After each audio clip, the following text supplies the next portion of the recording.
Present. Dr. Lorenzo Garcia. Present. Dr. Garcia is present virtually via Zoom. Shema Mansour Hosseini, Vice Chair. Present. Vice Chair Sheh Hosseini is present. Rashid Mukabir. Present. Rashid Mukabir is present. Karu Pish. Present. Karu Pish is present. Kathy Reinstein. Present. Kathy Reinstein is present.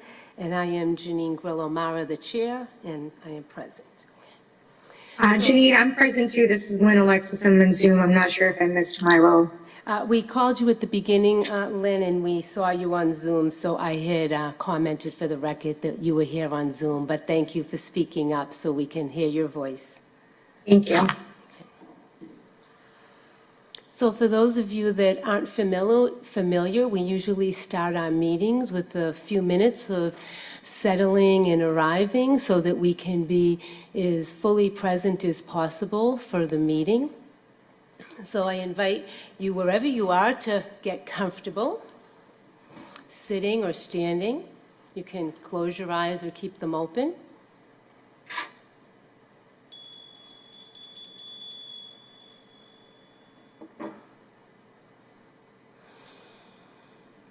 Just take a few slow, deep breaths if that's comfortable for you.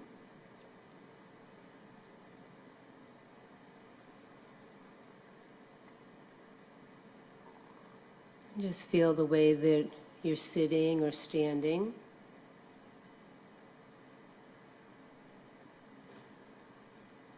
So just arriving right here, right now.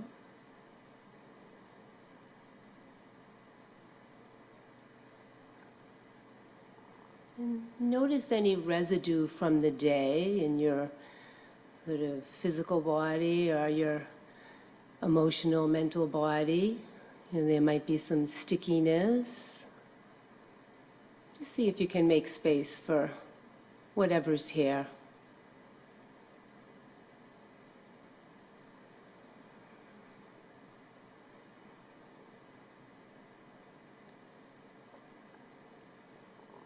And just as a glass that was filled with water, if it had dirt in it, if you stirred it up and then just let it settle on its own, it would know just what to do. So just let everything settle in its own place, its own way, its own time.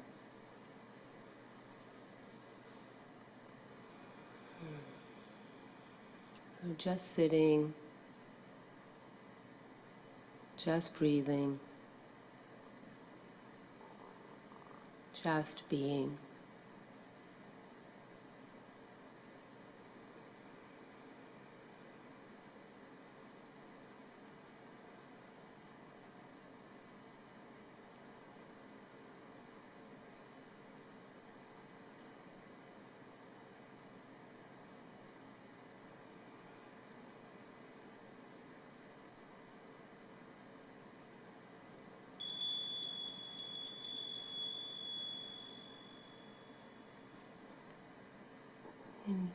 Is a way to help us remember why we're here and why we're in this service, this important work of the Human Rights Commission. We usually begin with stating our mission statement, and so I'll ask our Vice Chair, Sheh Hosseini, to state the mission statement for us. The mission of the Revere Human Rights Commission is to promote human and civil rights and empower all people of Revere by ensuring that everyone, especially the most vulnerable and marginalized, have equitable opportunities, equal access, and are treated with dignity, respect, fairness, and justice. Thank you. And so our first task is to approve the minutes from the July 1st meeting. These were distributed to the commissioners earlier this week. And so does any commissioner have any input, any comments, any suggested revisions to those minutes? Okay, so none noted. Would someone like to make a motion to approve those minutes? I'll make the motion to approve those minutes. Thank you. I'll second. Thank you. All in favor, please raise your hand. Okay, so, and on Zoom, so let the record show all are in favor to approve the minutes from the July 1st meeting. This evening, the bulk of the meeting will be a presentation from the Revere Police Department. So we are honored to have them here tonight. Chief Dave Callahan will speak for a few minutes, and then Sergeant Joseph Turner. And they will be speaking to us about the very recently updated use of force policy. This is the first time that we will be hearing about this updated policy. There is no public forum tonight. However, we do have a Google form that's on our HRC webpage. Ruben, I'm not sure if you might want to share that for those watching. And that is a way that you can give feedback on this presentation so that then Chief Callahan and those involved will be able to prepare for how they want to roll out other meetings and presentations in forums in the community. So I'll see. There we go. So it's sort of small. But you'll see, even when this webpage is updated tomorrow, there will be a specific section about the Revere Police Department presentation, and you'll be able to go on the Google form. Can you click on the form, please, Mr. Cantor? Thank you. So this is the form that you can provide feedback, and that will be delivered to Chief Callahan and whoever else he feels needs to receive the feedback, probably Sergeant Joseph Turner, who has taken the lead on this. So I just want to acknowledge that Ruben Cantor, who works for the city, is here supporting us and does a lot of work for the Human Rights Commission. So that's Ruben, thank you. And if I speak to him, that's who I'm speaking to. I'd like to hand it over now to Chief Callahan to say a few words. Madam Chair, thank you very much. Mr. Cantor, thank you for all your assistance tonight with the technical devices. Tonight, we're going to give a presentation of our updated use of force policy and its recent state mandates with the new police reform bill that was just recently passed in the state of Massachusetts. So we're going to do this just to be, one, transparent to the public, and two, explain why we do certain things. And Sergeant Turner is going to be able to explain it in depth. He's one of our trainers at the police department. We're very fortunate to have him. And he's been well involved with the use of force and teaching many different portions of it for many years. And I'll say the Revere Police Department has been ahead of the curve for many years, but now with the police reform, it's kind of streamlined it a little bit, and we're going to have everything drawn up. It'll be in writing, and there's going to be some other things that we crafted in there with different forms and, mandated reporting that it was not mandatory in the past, but now is.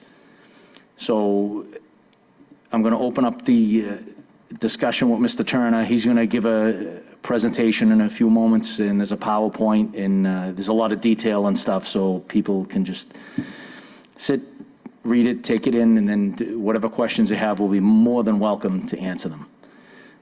Sergeant Turner? Actually, thank you, Chief. It may be best if we take just a few minutes of a recess so that we can make sure that we're all set up technically before we begin. Okay. Thank you for your patience.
Yep, Sergeant Turner, whenever you want to begin.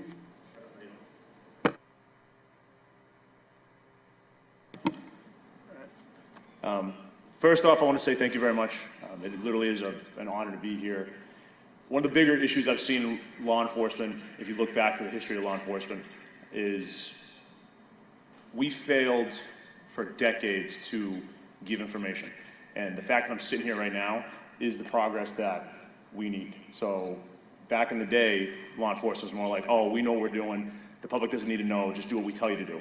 That was a huge failure in law enforcement. Now, here I am sitting here explaining to you as best as we can why we do what we do and what we do what we do. And that's important. So the fact I'm standing here right now is an honor, and I thank you very much for asking me to be here. Thank you, I was one of those. One of the, real quick background about myself, I have 17 years in law enforcement. Of that, my first 5 years I spent in a small town on the South Shore of Massachusetts, about 30,000 person population, 40 officer department. I transferred up here about, I'd say 12, 13 years ago, and I've been here ever since. Currently, I rank as sergeant, and I'm the director of training at the agency. My education background is counseling psychology, I have a bachelor's in counseling psychology, and I'm currently pursuing my master's in criminal justice as well.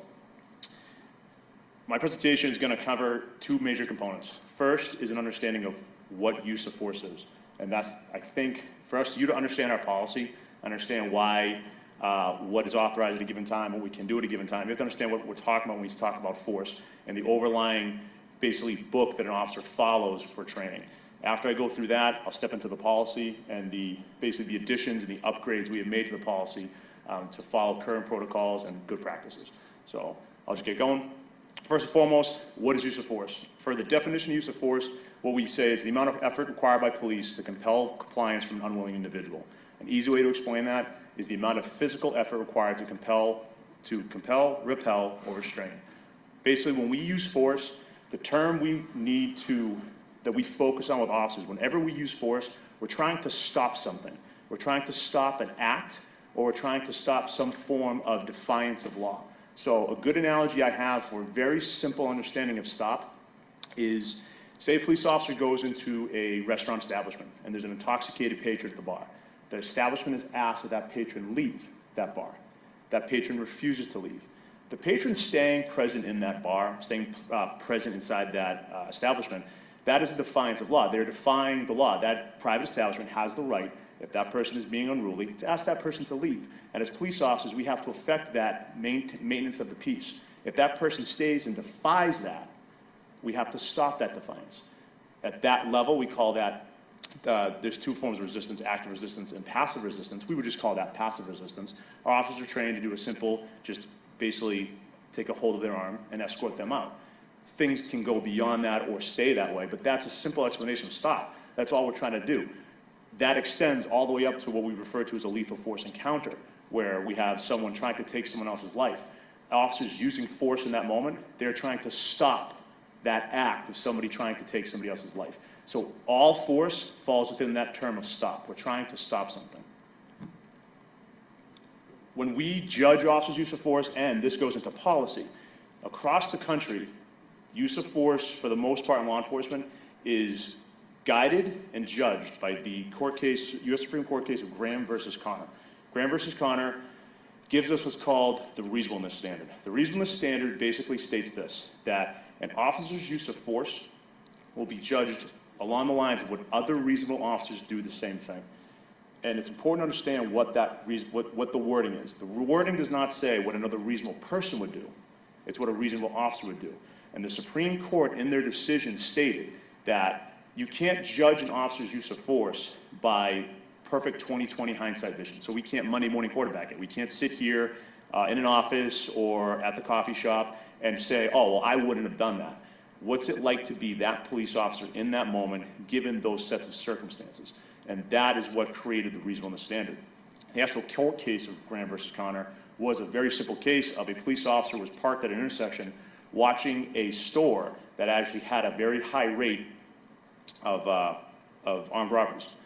He saw a car quickly pull up, a man run out of the car, run into the store, and then run out of the store real quick.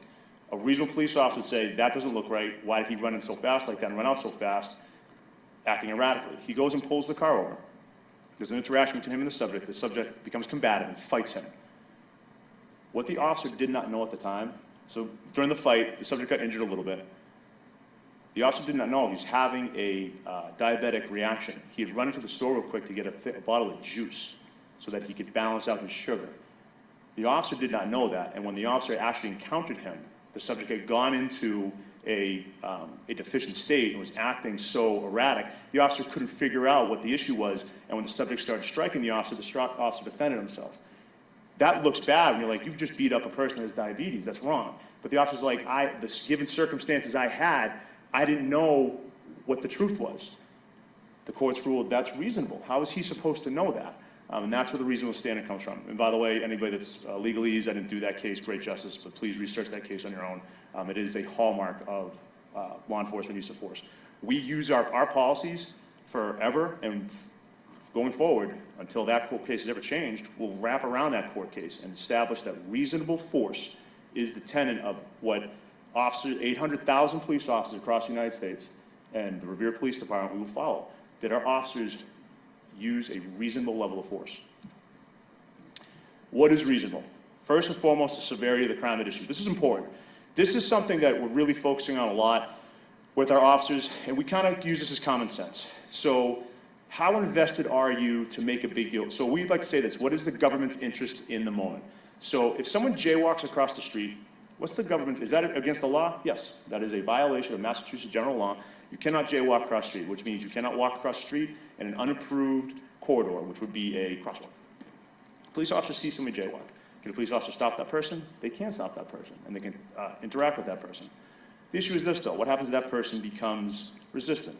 The officers, before law enforcement, say decades ago, was not very good at, law enforcement was more black and white. They were like, nope, you don't listen to me, you're breaking the law.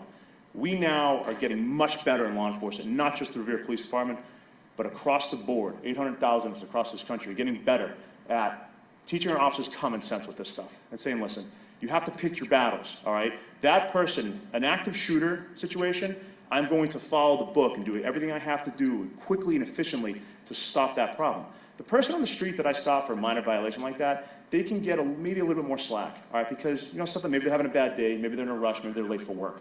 All right, that's the switch that we're making in law enforcement. That we're like, you know something, maybe they're having a bad day. So just because they give you lip, just because they say something you don't like, maybe they're having a bad day, maybe they're a bad time in their life. And the police officers now have gotten much better at understanding that, especially our younger officers, because we're bringing them up from the academy with that type of knowledge of people's mental and emotional states in a given day. Did the subject pose an immediate threat to officers and the safety of others, other officers? This is big because that's one of our two tenets. Our job is to protect and to serve. That protect is the public at large and us, all right? We are not, you know, my wife wants me to come home. She wants me to come home uninjured.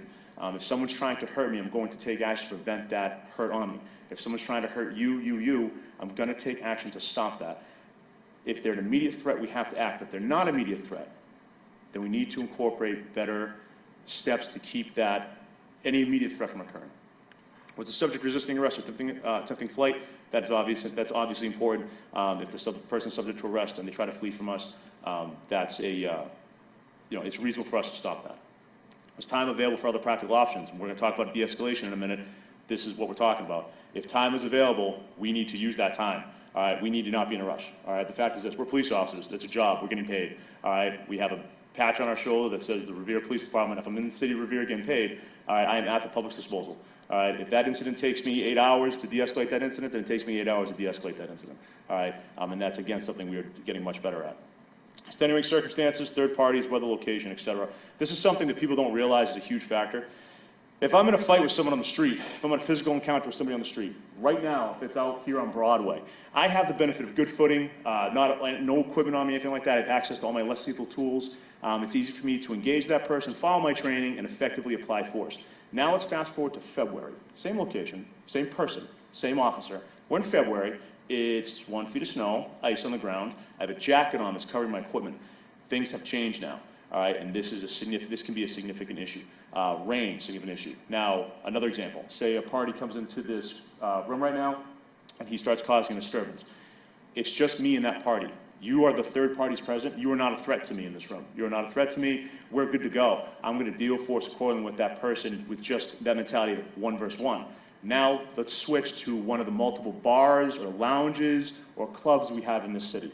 I go into that club by myself, one person versus one person, but he has 20 of his friends with him. That's a different story. What I'm allowed to use and not allowed to use has changed a bit, all right? The other thing, too, is physical odds against the officer. There is a big difference. Me, with my background, I've been a use of force instructor and DT instructor since 2013. I have been to more training than you can possibly fathom. I go against a certain person of a certain physical stature. What is reasonable for me? And let's think of it this way. We have, as you know, we have a tool called a baton. It's an aluminum tube. All right, it's designed to strike major muscle groups in the thighs and the buttocks. All right, that is what we're aiming for. Is it reasonable for me? So if we'll say a teenager comes in here with he is 6'1", 100 pounds. He wants to fight me. I'll show you the pyramid in a minute, and according by practice and defensive tactics training, that's an assault of bodily harm subject. He squares up with me like this. I can use that baton if I want to. Would that be reasonable for me to do that with that type of physical stature? If he's untrained and I'm trained, I'm bigger than him? Not really. Now, let's take a police officer. We'll take a police officer that we'll say he is 120 pounds himself. He is 5'2". He is brand new. He has the minimal training possible. Is it now reasonable for that police officer to deploy that tool so they don't lose that fight? That's the difference. All right, and we have to look at police officers, not robots. We have to look at police officers as human beings and what they bring to the table and don't bring to the table. And we call it the limitations and strengths. So this is, in the end run, when we teach police officers applied force is what we teach. All right, they're supposed to take into account what the subject is doing, the circumstances at play, and then what they can do to act. And we call it the totality triangle. This is our use of force continuum. One thing that was pushed across the country over a year ago was that agencies need to have continuums. Massachusetts, we've had use of force continuums for decades. When I came on as a police officer 17 years ago, this is the exact continuum that we follow, and we've looked to update it for years, and we just can't get any better than it. It's a great continuum. I'm going to explain it right now, but we have use of force continuum. Across the country, there's different states that don't have anything, but Massachusetts, we have been at the forefront, and we've had a continuum for a while. What is a continuum? A continuum is basically understanding with the circumstances and the subject's actions what you're allowed to do, what is in that range of your response. First things first, in the middle, you'll notice you have what's called threat perception categories. That is our weighing of the circumstances. That would be something simple as strategic is me just coming into work. All right, I come into work, I understand that I work in a dangerous job and I have to be aware of things. It's that simple. Now I get a call that there's a man at 2 o'clock in the morning sneaking around the back of a house. I'm going to go up to more of a tactical level at that point, and I'm starting to take into account, okay, it's a little more dangerous, blah, blah, blah. See, I get a call that there's somebody running around down Broadway with a gun. I'm going to jump up to more of a harmful, lethal level in my head and sit there and go, okay, I need to understand that we might be at the worst case scenario, the worst part of my career right now. So that is where the threat perception categories come from. These are the definitions of the threat perception categories. For the sake of time, I'm going to bump through these to get to the actual pyramid. But just understand, and by the way, anybody ever wants any of this stuff, I will more than happily email anybody any of this stuff. Please email me and I'll give it to you. So, oh, wrong one. Go ahead. Could I just share, I can just do that for you. Could I just share the Yeah, please. PowerPoint with This the whole thing. HRC Go on nuts. this? Thank Absolutely. you. Please do. So that first level compliant, again, it's a normal realm for us. It's our day-to-day. When it comes to a situation, we'll use that instance of an intoxicated person inside of establishment. I go in there, I go, sir, listen, why don't you go home? All right, we'll call you a cab. Okay, compliant party, that's this level. We call that verbal judo. All right, simple verbal tact. Now, that back in the day, we would be blessed to hire a police officer with that. We never really trained it. So you want to talk about 20 years ago? We didn't train that. It was just we got lucky and hired a police officer that had the verbal tact to talk to people. Now we're training it at ground one.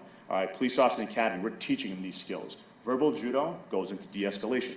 All right, verbal judo is the ability to sit there and calm somebody down with your words, all right, and be tactful. And if you could talk to somebody, not like a robot, but like, hey, I work for a living too. I've had bad relationships. I've had tough times. My mom this, my dad that. If you can talk to somebody, you can keep a person at this level and they won't escalate the situation. So verbal judo when it works, all right, is greatly, greatly effective. The next level that we're at is your passive resistance. Same person, sir, you have to leave, no. Or they don't do anything, but they don't comply with the command. So by law, I have to have them leave. Sir, you have to leave. He just continues to drink, or he looks at me and says, no. All right, he is now passive resistant, as we've labeled him. At this point now, we are allowed to make physical contact with them, okay? The physical contact is now, I cannot hit him, I cannot hurt him or anything like that. I'm going to guide him. We have a thing called an escort position, which is just a simple contact of the wrist and the back of the tricep. It's not a squeezing or a hurt. I just basically sit there and go, sir, come on, please, let's go. All right, a lot of times, especially when you talk intoxicated people, it works really, really good. All right, and they're like, fine, and they leave the establishment at that point. This is when things start to step on the realm of violence. They become active in the resistance. Active resistance is a physical and or mechanical physical defiance. What that means is this. I go to grab the person's arm and the person does this. No, all right? They physically pull away. They're now using a physical action to counter my lawful control. Because by law, that is a lawful control. They won't comply at that first level. I'm going to try to escort them nicely out of their seat physically. They resist that. They're now active resistance. Another active resistance is the grab. So say, come out of the car. No. Steering wheel grab. Come out of that bar. Grabs onto the bar. No. Grabs onto the chair. That's a mechanical defiance. They're holding on to something. So we're at that level. Now we start to kick into certain tools that we have. One of the tools we have would be pepper spray. All right, pepper spray, Olaria capsaicum. All it is literally crushed pepper. It's the oil from it. That's it. And it comes in a concentration out of the whole vial. The concentration of pepper is 10%. So it's a 10. Go ahead. Sorry, so if there's like a peaceful, passive protest, Yes. so would that be classified as resistant or the one below that? Excellent question. So Thanks. let's talk about a failure of law enforcement. Protest management, we'll call it. Back, we'll say, in the 90s. In the 90s when protests would happen, law enforcement across the country, and you saw it a lot on the West Coast, where the West Coast had a high ratio of protests and civil disturbances and things like that. They would treat it like that. They would treat the person that does the sitting protest, the sitting peaceful protest, they would deploy OC, they deploy pepper spray. One of the more well-known, bad well-knowns was with the B in California. It was Berkeley, the Berkeley protest, UC Berkeley. You should Google the video, UC Berkeley. It's a horrible, horrible example of how you do not handle sitting protesters. And officers just walked by and sprayed all of them. With good departments, like the department you have, we look at cases that happen across the country when mistakes are made, and good departments, like good athletes, good organizations, good businesses, they assess on other people's mistakes and strengths, assess their realities and what they can do better, all right? In Massachusetts, we were already ahead of that. We were better with our civil disturbance stuff. That is unacceptable. We would not do that. To deploy an agent on a protester, protesters, the reason they're there, they're not a drunk person at a bar. They're there because they believe in something, they stand for something, and they're trying to get an argument across, they're trying to get a point across, and this is the United States of America. They have the right to do that.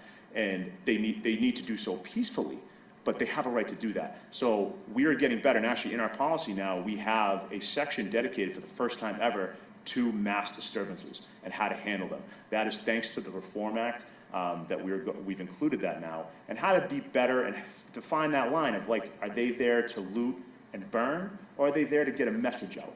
And so what you just said, no, our officers are not going to be spraying people because they're sitting there.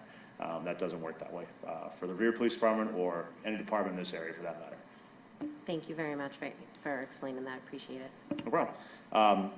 So even within that, so I just talked about, so let's talk about de-escalation, by the way. I talked about that person that grabs onto that table and they won't let go of that table. The robot police officer, what's the robot police officer gonna do? They go, oh, well, what we like to tell police officers is that this chart here It's not the I get to chart. Just because you hit this level doesn't mean a police officer, we train police officers to go, oh, now you get to spray them now. Doesn't work that way, all right? If there's no, what if they're in their own house? They're subject to arrest in their own house and they grab their own table. Should I spray them? I just got there. Why don't I try some other stuff first? Are they immediate danger to me? If you noticed before, I talked about use of force. Are they an immediate danger? Are they an immediate danger to me? They're not, all right? What if they're doing that, though, and a mob is starting to form around them because they're outside or they're in a parking lot, stuff like that? That does change things. I'm going to expedite my use of force at that point. But understand it's a contextual thing, and those circumstances matter, all right? It just needs to be said to officers that listen, at this level, if the circumstances meet it, you can deploy these options. Most of the time we do is a simple, someone that holds onto something, a joint manipulation. Okay, I'm gonna grab a hold of their wrist, open it up from the thumb out, all right, without hurting them. Open up with the thumb out, drive their elbow out like this, okay, and get their hand off the object. The best way we found with people that do active resistance is just more officers. If I'm holding onto a table and I put officer 1 and officer 2 onto the arm, say, hey, come on, let go, come on, you can do it. And they let go, like, oh, and we walk them out. All right, more officers is better. One officer, if they are not as strong as that person, if they're untrained, they can, statistically, they might overreact. So better training, and the more numbers there on scene, we can keep control of that scene and prevent excessive force with that. This might be premature, you might be getting to this. It seems to me that the value of officers having psychological training to know how to really connect with another person on a human level and to be able to use all this great training in a way that's appropriate. Is that actually, how much is that happening in the academies or in the Revere department or in other departments? And maybe you're already getting to this. You are jumping a little ahead. You know Okay, something, that's you know, fine. you know something? Let me just hit on it anyways. That way when we get to that one, I can just kind of say, remember what I talked about? You're talking about a person in crisis. All right, the ability to deal with a person in crisis. Again, law enforcement across, when I became a police officer 17 years ago, there wasn't a whole lot of that. It was police officers teaching you how to talk to people, but it wasn't a whole lot of understanding of people's state. Basically, law enforcement, we'll say 20 years ago, you defied the law, like we have a job to do. All right, we're police officers, we swore an oath to protect, all right, uphold the law. You're defying the law. There wasn't a whole lot of wiggle room, all right? Across the last 2 decades now, we're seeing this transition, and they're going, listen, maybe there's another way to do it better, and it comes into that realm there. Within the academy level, we, more than a decade ago, started putting in courses and special electives, not electives, stuff they have to take it, it's still not an elective, it's stuff we've added in there in the academy level, of that crisis intervention training and that understanding of psychology. When I was in the academy, I had 1 day of psychology. Now, my background is psychology, and I laughed at what I learned in the academy. With my background in counseling psychology, I learned 1 day of abnormal psychology. Now in the academy, they're getting days and days of it. The Revere Police Department, at this point now, I think we're at 5 years ago. I think I put the actual years in here.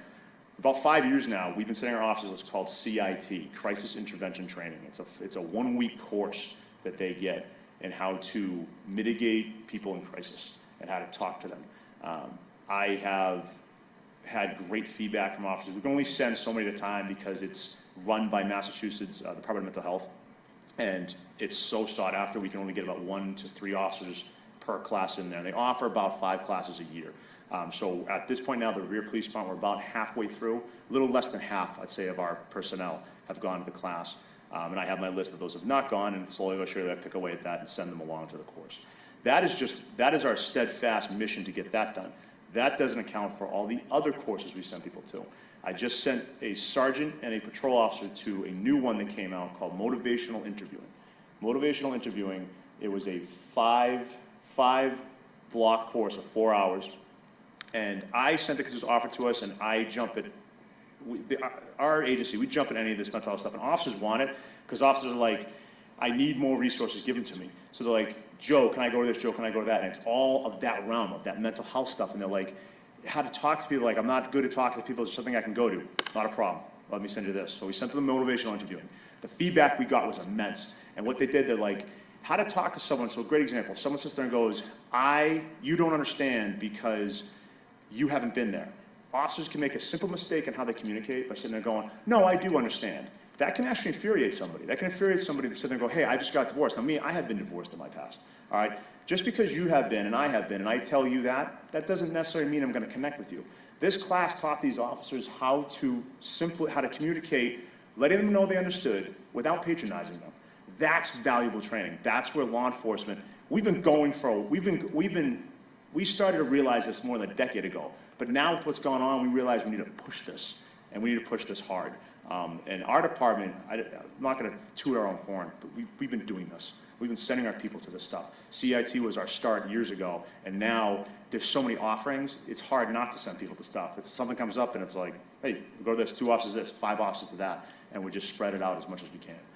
So we are absolutely sending people to this stuff. And mental health, but not just mental health, but emotional health. Like people, again, it might not be a mental health issue, it might be a bad day issue. So your boss yelled at you, and someone's boss yelling at them can send them down a valley that they end up at one of these levels. So, just to finish this off, this level here, officers have various options to facilitate someone becoming compliant again. And the goal is to stop that act of resistance and to make them compliant. And active resistance would also be something simple as say you have to, say there's a warrant out for your arrest or something you did. We try to take you into custody. You won't go into custody. So we call what's called the fetal position. They'll bring their hands in like this, and they'll clasp their own hands. All right, this is actually extremely difficult to get a human being out of. When I teach like citizens police academies, we'll have probably one of my favorite things to do because that's the public, again, like you guys are doing here, you have questions, you want them answered.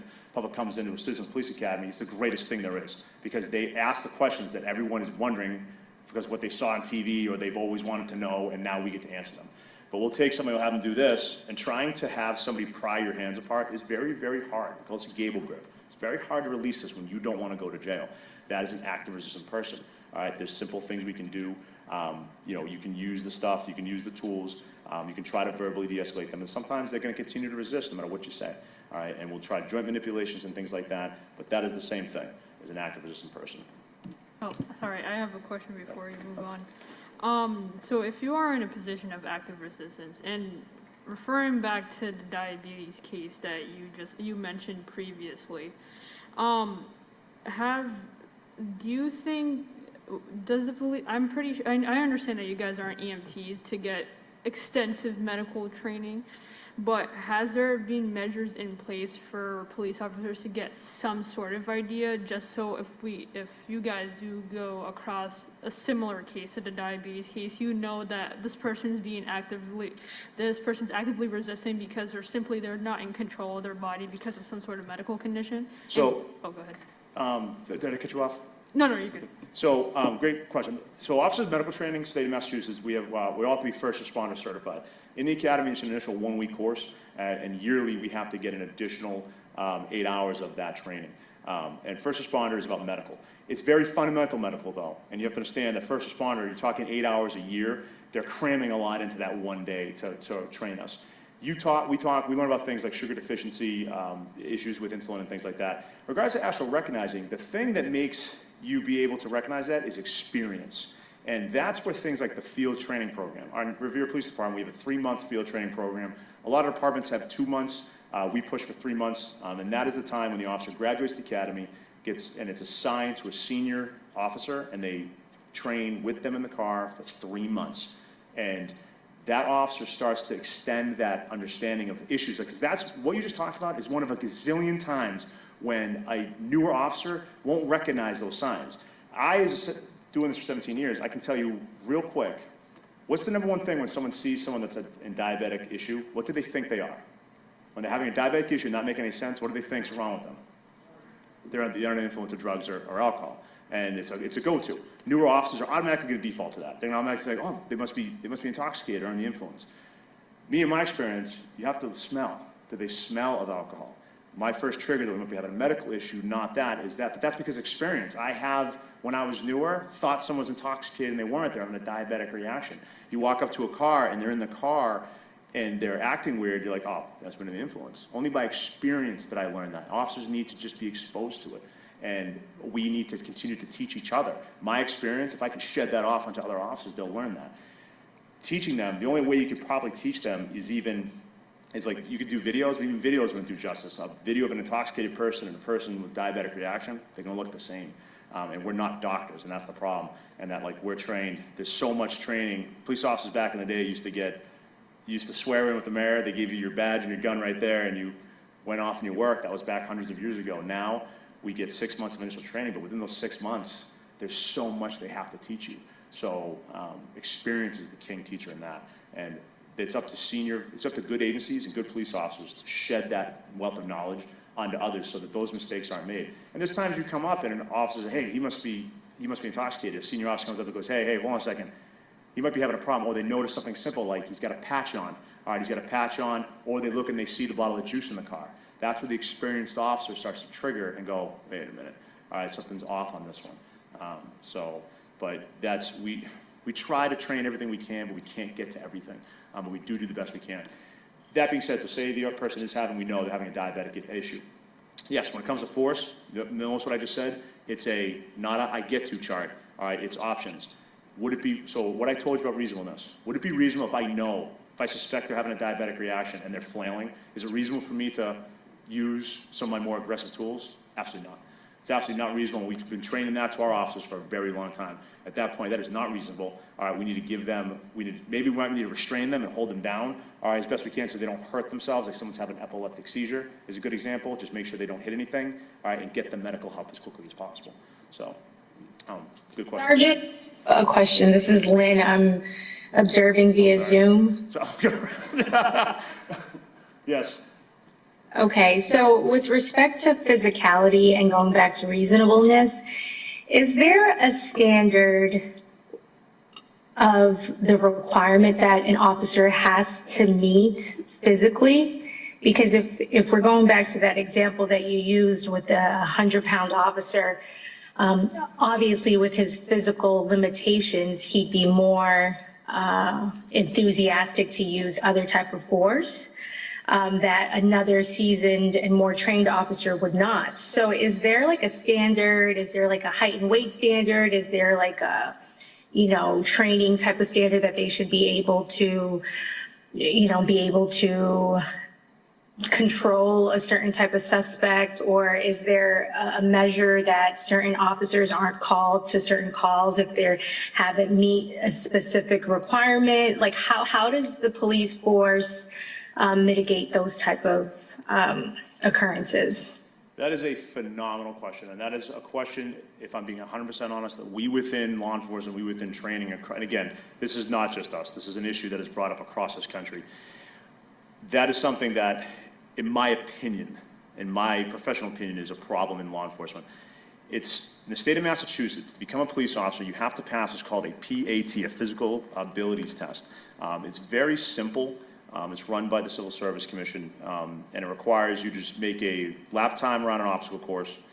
You have to do a drag of a dummy. You have to do a pull down of a punching bag on a spring. It's kind of hard to explain. That's basically the crux of it. After that, before you go to the police academy, you then have to pass another physical test where you can you can do certain standards. And that's your classic 1.5 mile run, push-ups, sit-ups, things like that. As long as you pass whatever the percentile states, and you can do the research on your own, the Cooper standards, if you can pass that percentile, then make it through the police academy, you've passed as a police officer. In the state of Massachusetts, there is no yearly requirement for physical fitness. Once a police officer graduates the police academy, there is no requirement. Not only that, by law, we can't make them pass one. The only agency in the state of Massachusetts that has something is the state police. The state police requires a yearly, theirs again though is just an obstacle course. They have to run around an obstacle course and make a certain time. That's it. What you said, you're using what's called common sense. And there's nothing that you can policy with that. That's good police officers and actually good supervisors. A good supervisor needs to know when they hear on the radio that they have a call, say it's a combative party or somebody this, or somebody we've dealt with and we know that they're a fighter. And you know the officer going there, a good supervisor is gonna know their personnel. They're gonna know the strengths and limitations of their personnel. And they're going to send the appropriate people. So great example, they say, oh, the 101 car is going. They know who's driving the 101 car, and they go, the 101 car is not the best for a combative person. That supervisor gets on the radio and goes, 103, 104, can you back him up at that call? That's a good job. when you look across the country, uses of force, when we analyze it, so whenever something bad happens, we see the videos, we as use of force instructors will fire the video back and forth, and we throw our opinions out there, being 100% honest, being like, nope, that's bad, or no, that's good. When we see excessive force, it's exactly what you just asked. The officer that's afraid and not capable, they're not trained well enough, they don't have the training, they don't have the ability, they can panic. They can panic, and what does panic cause sometimes? Overreaction. And when they overreact, they do something they shouldn't have done. And that's, when I see those uses of force, it hurts, because that officer, probably a great person, great human being, but in the moment, they mentally defaulted to a panicked, called limbic state, when you go you go from the prefrontal cortex inside of your actual deep down survival brain. And the officer went there, disregarded their training, and failed in that moment. One thing we can do for those officers, though, is train them better. We can train them. In Massachusetts, we're jumping ahead, but we only get 8 hours a year of that stuff. All right, in the academy, they get a good amount of it. It's once a week, they get it. But after that, it's once a year. And that's not a whole lot to train an officer how to physically handle themselves. The way we can mitigate that, and we have been mitigating that, is we teach them to be smart, use smart tactics. Something simple like a tactical withdrawal. If I come into this room right now and some lad comes in here twice my size and he's got muscles coming out of his ears, I'm going to sit back and go, time out. All right, I'm going to look at the chief, let the chief go first. All right, and at that point, I'm going to say, you know something? I'm going to try to stall him.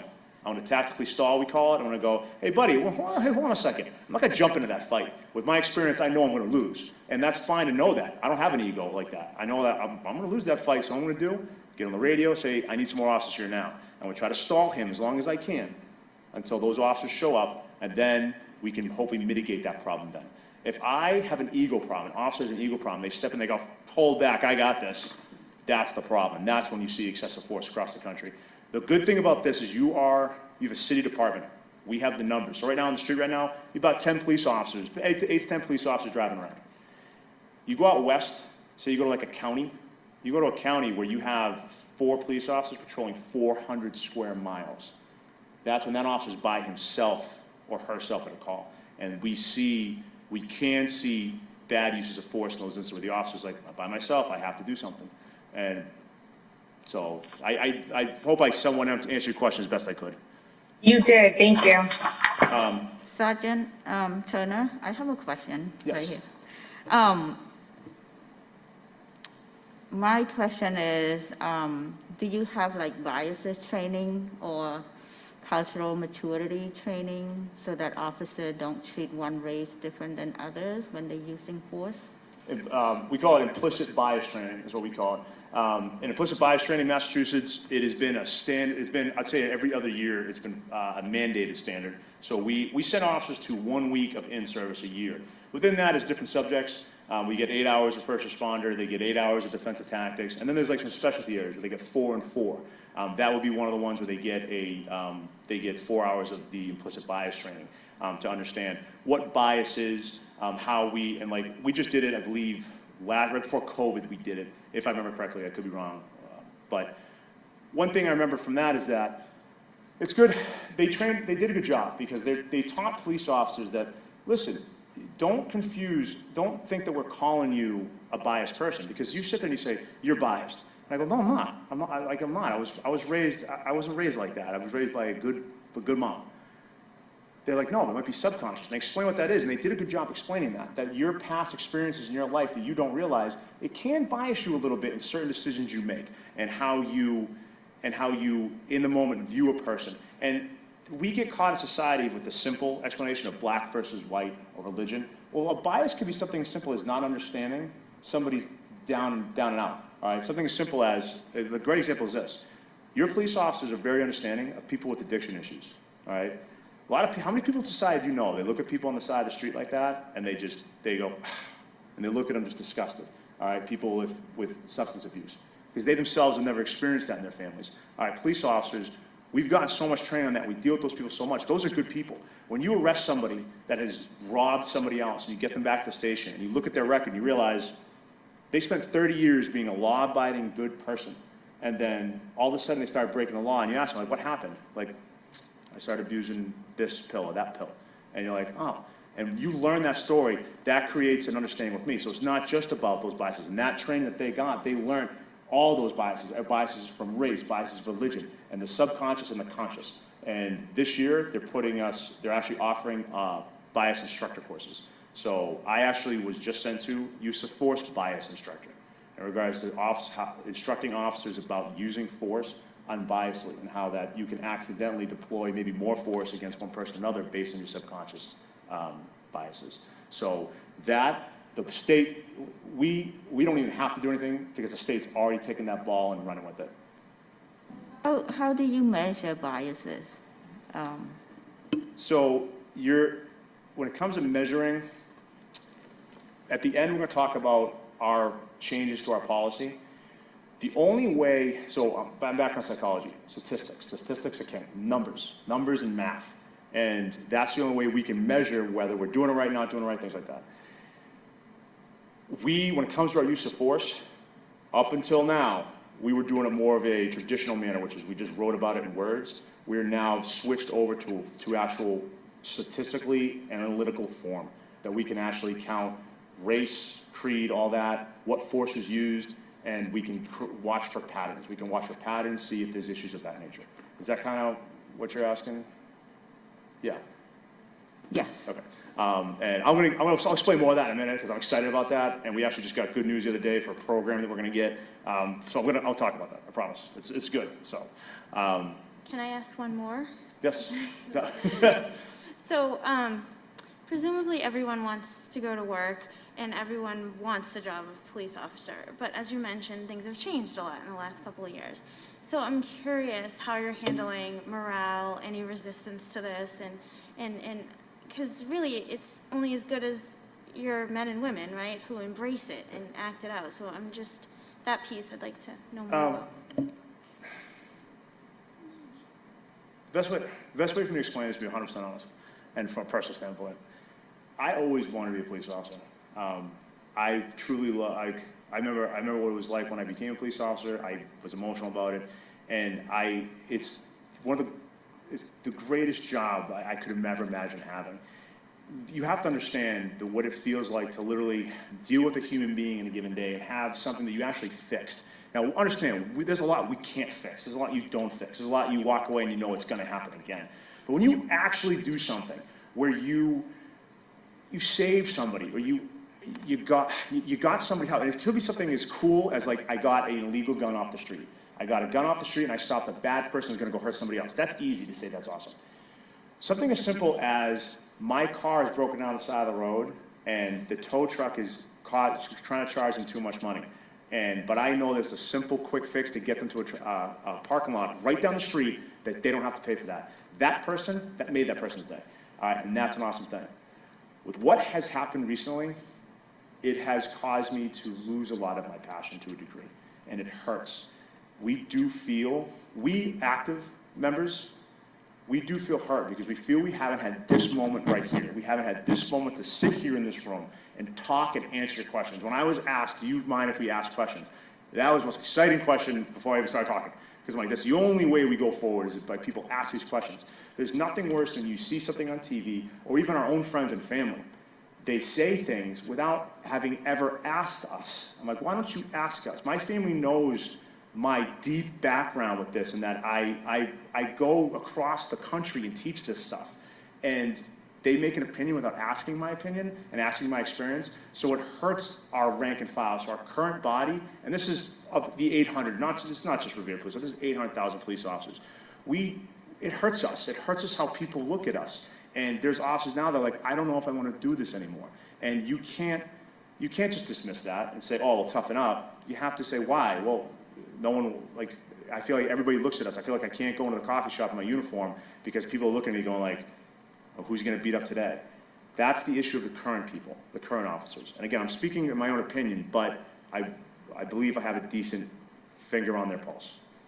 Getting officers on, another thing I've handled for the last 7 years is I run the hiring process.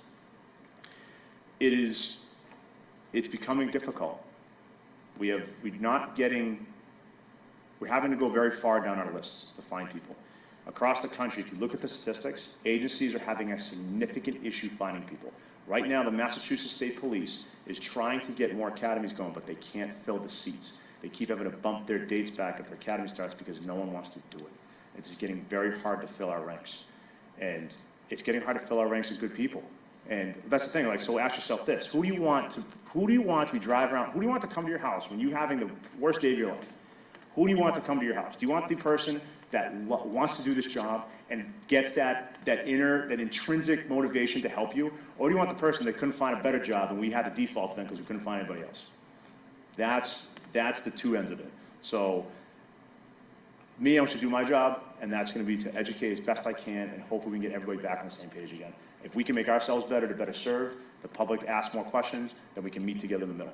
And that's how I view we can fix these issues. Answer your question? This is now the end of the pyramid. I'm sure you guys don't care about my pyramid. This is now we're getting to violence. All right, now we're into a violent encounter. So this is when you have to understand at this point, we have some time. Okay, a person that's act resistant, there's some time there. We can add some time to the situation. When we're here, we've lost most of the time. There is really no time to do anything else because now we have a person that's actively they're trying to cause us actual harm. So here, they physically don't want to do what we want them to do. Here, they're trying to injure us or hurt us or somebody else. So now we need to use defensive tactics. This is when you see officers do things like strike. All right, when I say strike, I mean punch. I mean punch, I mean kick. They are trained in a specific way to when to do that and how to do that. And yes, there's a reasonableness with that. Can I just, because someone is at this level, can I just walk up and punch them in the face? No. Can I punch them in the face? Yes, I can. All right, it has to be reasonable, but why would you do that? Great example. All right, sometimes it's as simple as punching somebody in the arm. All right, so they grab a hold of my vest and they're pulling me. I bash down, we call it a hammer fist, on top of their forearm. That would be effective disengagement of their arm from my body. That is a strike, an approved strike, good to go.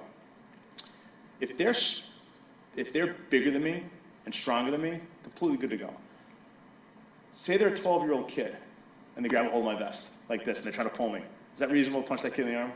No. All right. So that's why it's not an I get to list, get to pyramid. It is an understanding of when they're in this realm, these are options if the circumstances say that's acceptable. So here we have everything from the strikes, our batons, takedowns, just throwing. All right, we can throw people and things like that. And our tasers. We can actually fire the tasers in probe deployment mode and fire the two probes. If you have a question about the tasers, I'm a taser instructor as well. The taser would take me 4 days to explain. But that being said, if you do have a question, please ask it. I'll try to make it as quick of an explanation as possible. But in the end, run the taser.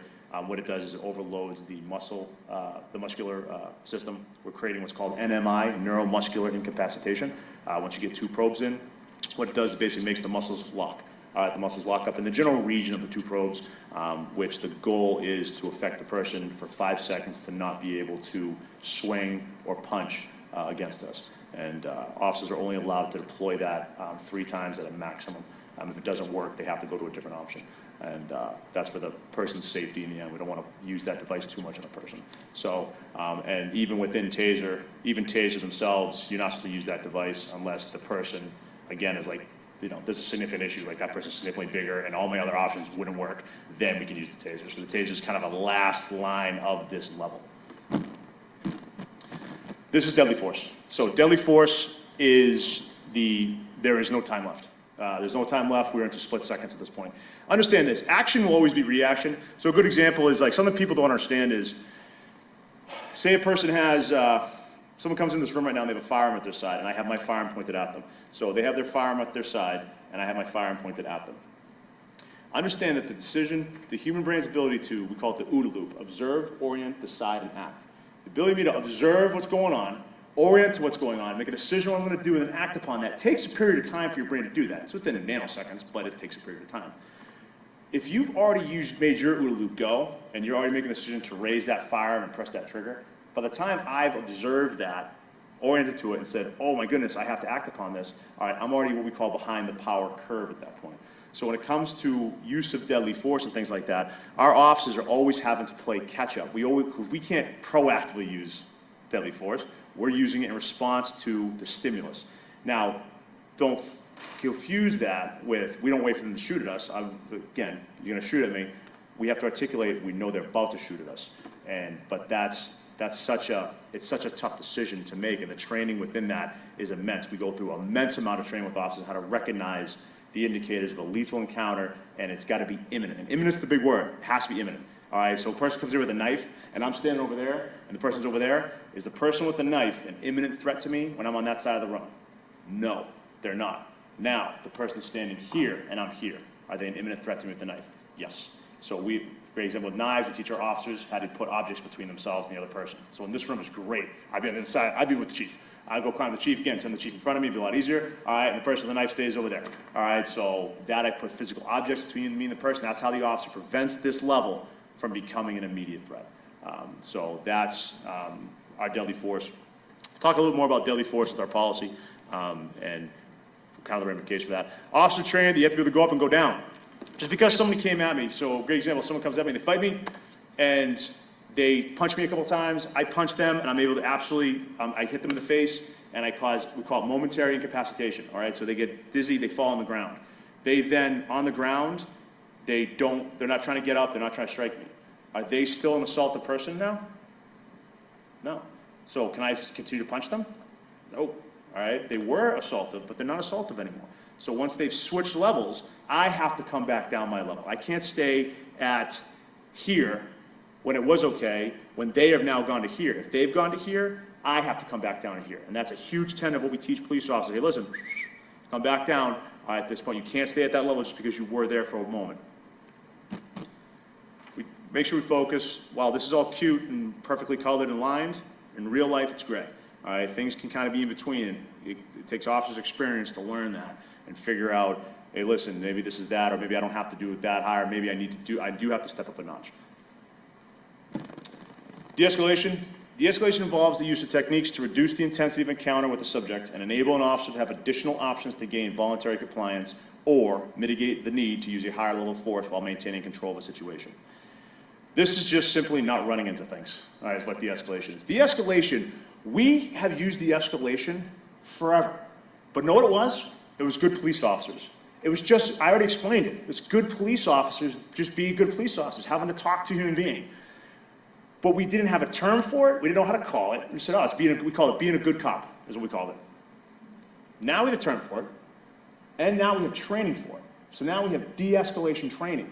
I just went to de-escalation instructor school and how to teach de-escalation and how to talk to people and how to prevent. De-escalation is what I just said. Somebody comes in here with a knife. If I want to escalate that situation, I'm going to get up and approach them. I'm escalating it. The police officer is escalating it, forcing the encounter. I'm de-escalating by still protecting myself with my firearm, but I'm going to create some distance a little bit if I can. If he runs at me, I can't create any distance if he's running at me. That's his choice. But if he's standing still, I'm not going to make this escalate. I'm going to de-escalate by maybe moving back a little bit. I'm going to get more officers in here. I'm going to try to talk to him. All right, if he's not moving, he's not escalating, I'm not going to escalate it. All right, that's de-escalation. It's just using good tactics. Using good tactics and being smart. All right, and the question that was asked earlier, like the physical abilities of a police officer. If I know I'm not physically able to handle that person, I'm not going to run up to the person. I'm going to stand back and go, let me get Mikey, who's a big CrossFit guy. I'll get him down here, all right, and he'll help me out with this guy. All right, instead of me escalating the situation and trying to solve a problem I can't solve. So this is a maybe difficult question. How do you handle the egos of officers, since it seems like that can be such an important aspect of following the training and trusting the training and not getting in an unnecessary power struggle? So it's actually not a difficult question. You're talking about the human factor. It's a human factor. The fact is that police officers are not robots. We're human beings. And it's important to think about it, like our society. Do you want robots as police officers? Well, the robot that's a police officer is not going to feel bad when you've lost your job and sit there and try to help you out with your day. But then the robot, the police officer, will be good at not letting an ego get involved. It just comes down to training. And that's something I love talking with those officers, and we identify, and we get to call it out. And we as fellow officers have to call and say, listen, don't let your ego drive your response. Don't let your ego, because it's not just ego, but guess what else can affect an officer? Tiredness.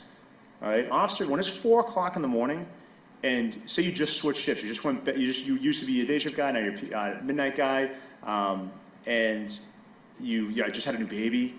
You just had a new baby, the baby's up all day, and there you are working. It's 4 in.the morning, and you have the drunk man, and he had a fight with his wife, and he won't leave the apartment.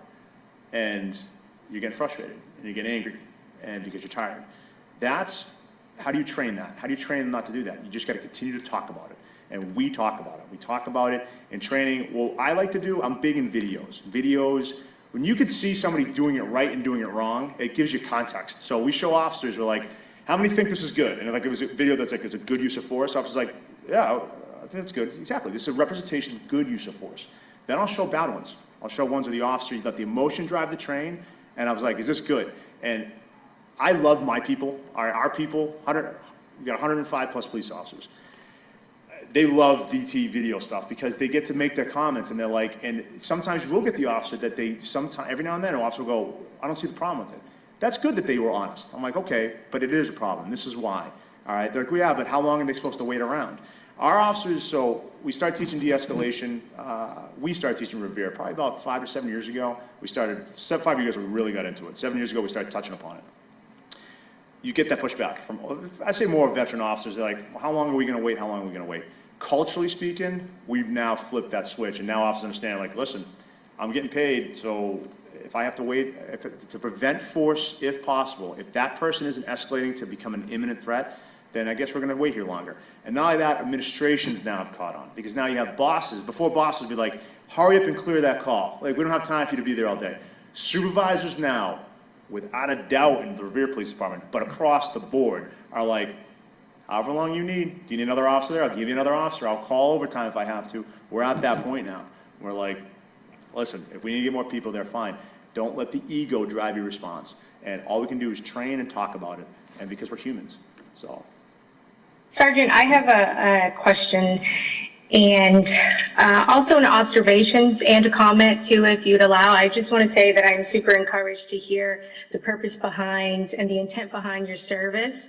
And so we value you. We, love our police officers too. I know I do, because you guys are necessary. And I think I'm an advocate that you guys are taken care of too. So that's training, that's the necessity, so that we don't have police officers having calls at 4 a.m. and they're tired and, loss of sleep, et cetera, because at large that protects everyone. But obviously, I think we're as strong as our weakest link. So, policies such as use of force and everything that you've spoken about and that we're doing is super helpful. And I think it's a step in the right direction. And like you said, it's overdue. But I think because we're humans and because we have, margins for error as far as egos and lack of capability and people just, being human and being afraid at a certain moment and whatever. So I think there's always going to, be inferences where there's holes. So my question is on accountability. I don't know if you could speak on it. What is it? So if use of force is not followed, what is the accountability aspect like? Are these investigations internal? Or I think a lot of the public may not understand that oftentimes the police force, have unions, and then that's where investigations are often investigated. So is there accountability, and if a violation does incur, is that protected through, the collective bargaining process, or are officers, if necessary, being held accountable elsewhere?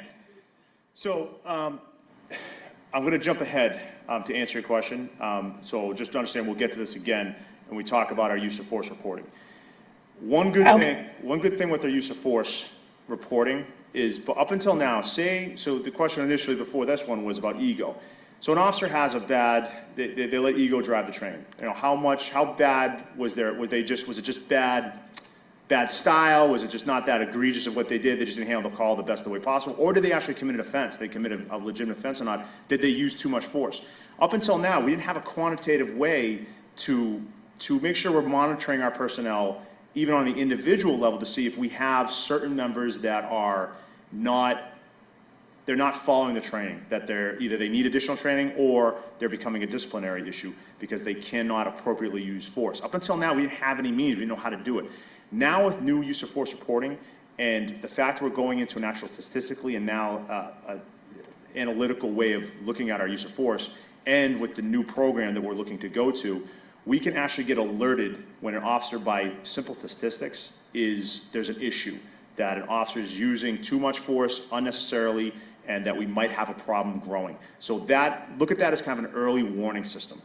With proper use of force reporting and proper use of force monitoring, we have the means to see a bad apple maybe be growing, or maybe it's just an officer that just needs some more training, or maybe it's an officer that just needs to go back to a school again. But we have an early warning system. Now, say there is an issue that occurs. Say an issue occurs and we have an officer that uses, even if by our new policy, if there's an injury to a party, in any way, shape, form, or fashion to the use of force, that automatically triggers an investigation by internal affairs, all right, and I assist to a degree with that in regards to the analysis of the use of force. So that's automatically triggered, that incident goes up the chain, and more than just the officer or that officer supervisors look at the incident, that incident goes all the way up to the top and is looked at. You made a comment about unions. Just understand the way unions work, at least in Massachusetts, they represent that officer. They have no control over the disciplinary process or investigation. They have no involvement in that. Their job is to look out for the well-being of the officer and to represent that officer, make sure that officer has their representation. The administration is not part of that. The union, that doesn't mix. That's, proud to say that is an unbiased process in regards to review. Even before the reform bill, we had a good means of looking at internal issues and make sure they're properly investigated up the chain. Now with the reform bill, there's an additional body involved. Now the state of Massachusetts, if there is any form of issue with an officer's use of force, it actually goes to an outside body. It goes to the licensing committee, and the licensing committee will review that use of force if it rises to a certain level and assess whether that officer should be a police officer or not. So now going forward, not only have we upgraded how we handle addressing investigations of use of force and things like that, the state has done the same thing. So you now have two upgraded realms of the communities that serve you, both the city of Revere and the state of Massachusetts, that will make sure that these incidents are investigated properly and that there's an openness in our investigations when it comes to this stuff. Thank you. Did I get all your questions you had? I just want to make sure I got all your questions answered. Yes, every last one. Thank you, Sergeant. Appreciate it. All right, so, and again, I already kind of explained de-escalation. It was good tactics. It was just good tactics, but just understand that time's the big one. All right, de-escalation is important, and we always want to do it, but sometimes there just isn't any time. Understand the person that runs into this room with a knife and just runs straight at me, there's really no time. All right, what am I to do? What am I to say? Wait a minute, hold on a second, let me tell you about my life. All right, doesn't work that way.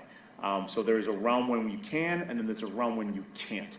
And we just have to be given that understanding. Say, listen, we're going to try our best if the time is there. But if the time is not there, our officers are trained to act. And we call it immediate and conclusive control. If the situation is out of control, all right, and people are going to get hurt, take immediate and conclusive control. All right, make sure that no one can get hurt any longer. Sure. All right, that's what I just did.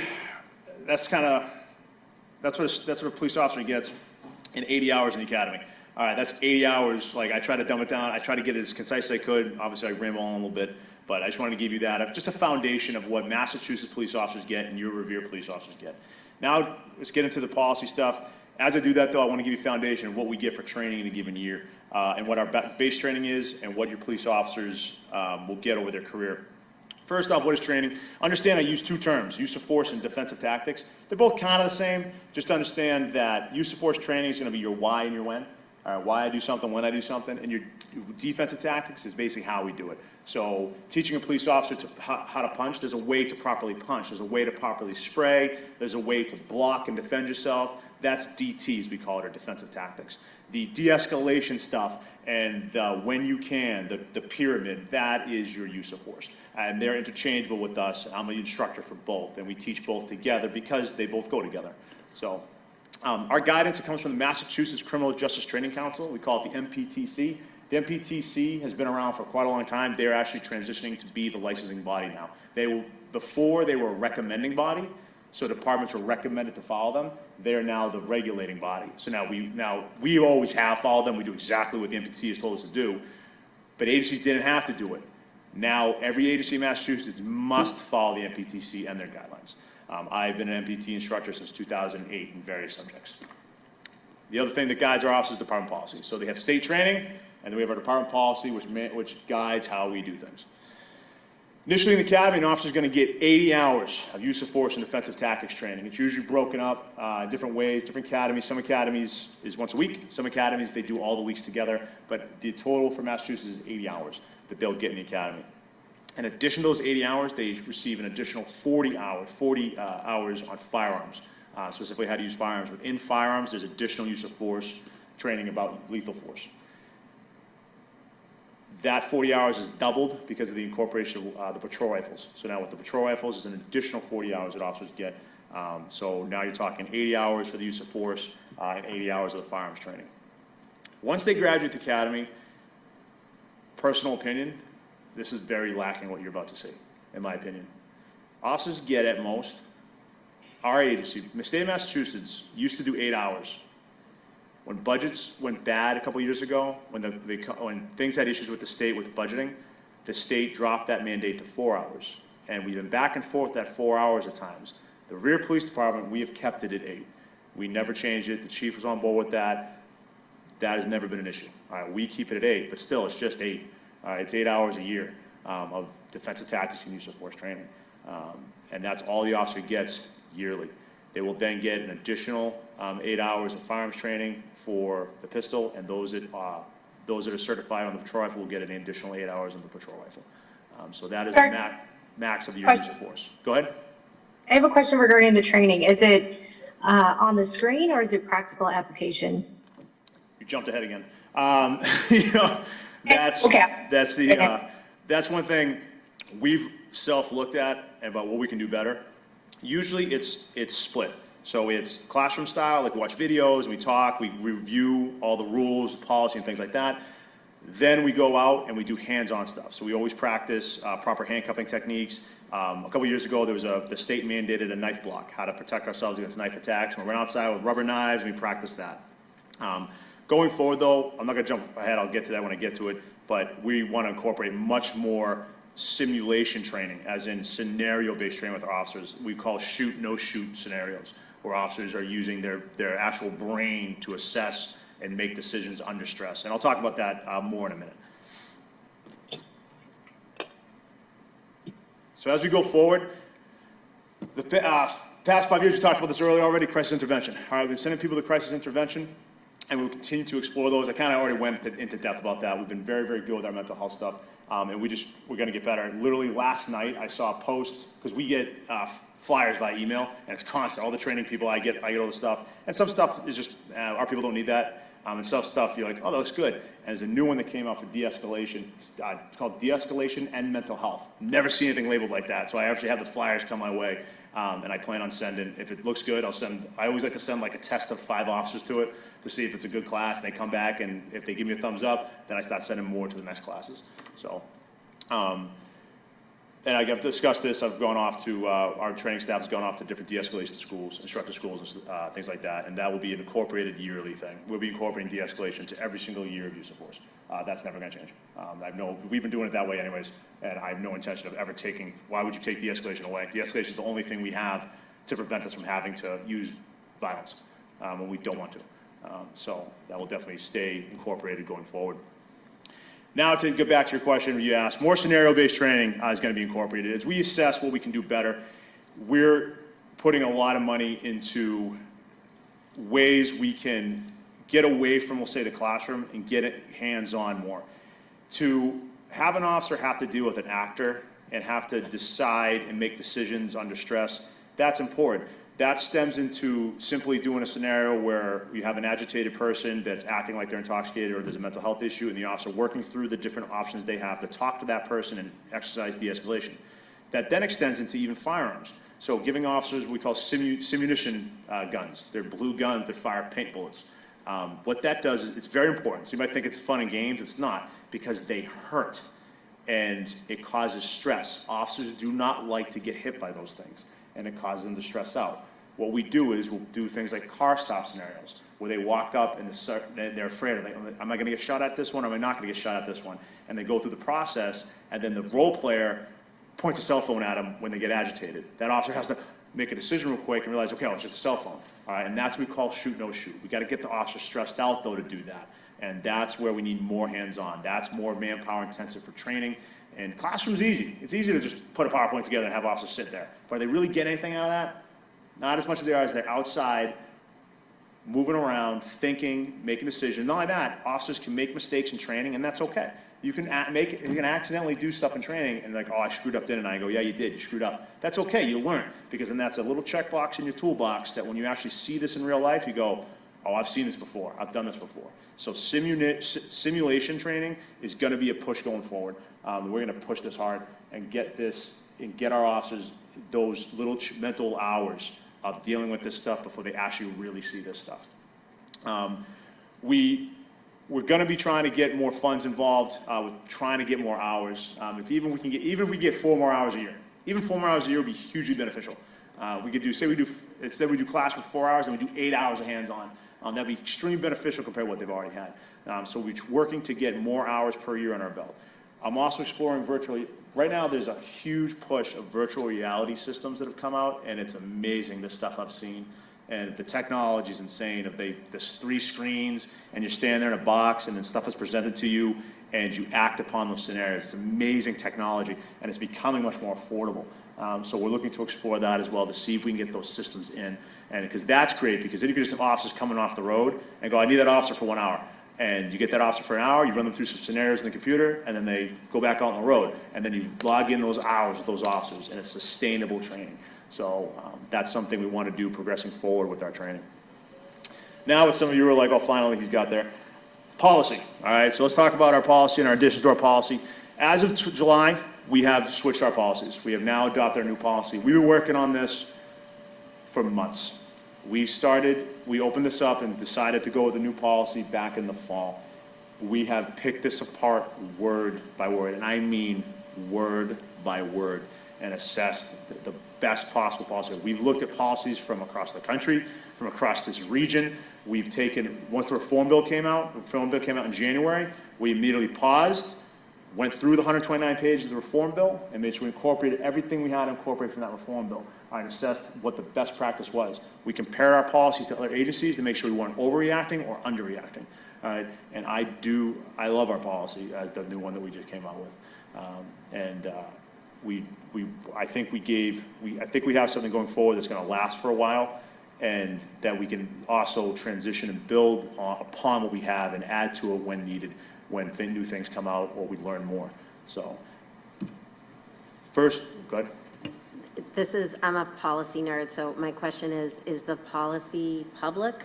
Is it on the website? Is this something that people can read like you can the bill, which I did read too? Yeah. Yeah. Yep. Okay. The chief is saying that we're going to put it on the HRC website, Thank you, Chief. webpage. It's not 37 pages. It's not 37 pages. Close enough.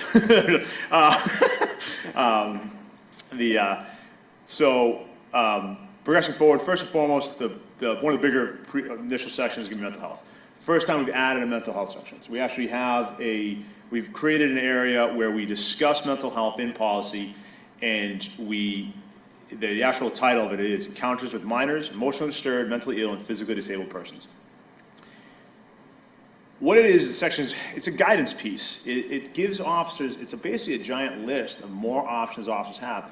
It's basically designed to show officers, listen, there's other ways to deal with the issues, other things you can take into account when dealing with people of this nature. And it does matter. You have to understand, it's a big difference between somebody that's a criminal resistant person or a emotionally disturbed resistant person. It's different. And, are they wanted for arrest or are they wanted to help them? And is it not a shame when a police officer has to use force because he's trying to force somebody to get help? That's a shame. That bothers us to do that. And like the picture of having to force somebody into an ambulance, physically force somebody into an ambulance, all right, that we don't like that we take that home with us. And especially if you have in your family people with various issues, and you know dealing with that. Mental health in the United States of America,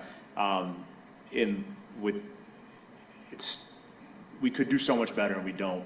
And it's a shame because there's so many families out there that they're left with a huge open area where there's no help, which is if the person themselves is not willing to get help, the only option they have is the police, but it has to go to such an extreme level that it's a criminal thing. So there's a no man's land for so many families in this country that there's just not assets for them to get their family members help. I've been fortunate enough to talk with some people and read some amazing literature on this, and that again, police officers, only so much we can do.